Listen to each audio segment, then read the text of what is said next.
రాజధాని అమరావతి మహిళలపై సాక్షి యాంకర్ కొమ్మినేని శ్రీనివాసరావు కృష్ణరాజు వ్యాఖ్యల దుర్మార్గమని భాజపా ఎమ్మెల్యే ఆదినారాయణ రెడ్డి మండిపడ్డారు. కుట్రపూరితంగానే చిచ్చుపెట్టి అమరావతిని దెబ్బతీసేందుకు మాజీ సీఎం జగన్ భారతి కంకణం కట్టుకున్నారని ఆరోపించారు. కడపలో ఆయన మీడియాతో మాట్లాడారు. కుట్రలో భాగంగానే కొమ్మినేని కృష్ణరాజు అనుచిత వ్యాఖ్యలు చేశారు. జగన్ భారతి వల్ల రాష్ట్రానికి దరిద్రం పట్టింది.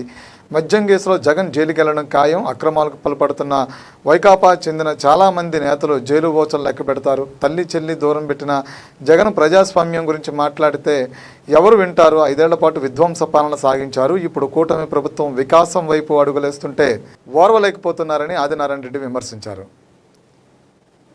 ఎక్కడ ఈ కూటమి ప్రభుత్వానికి మంచి పేరు వస్తుందో, సెంట్రల్ సపోర్ట్ చేస్తుందో రాకుండా చేసేదానికే ఈ అతికూతలు, ఈ కారుకూతలు కూర్చున్నాయి. గంగటి అంతా ఒక ప్లానప్.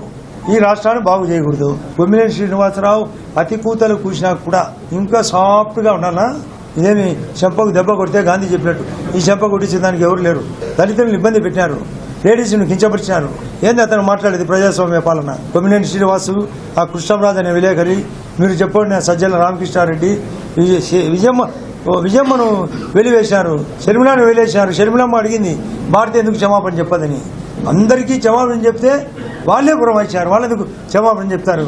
ఇక్కడ ఇద్దరు కలిసి భారతి జగన్ రెడ్డి ఏర్పాటు ద్వంద్వ దయ్యాల మాదిరి పట్టారు ఈ రాష్ట్రానికి.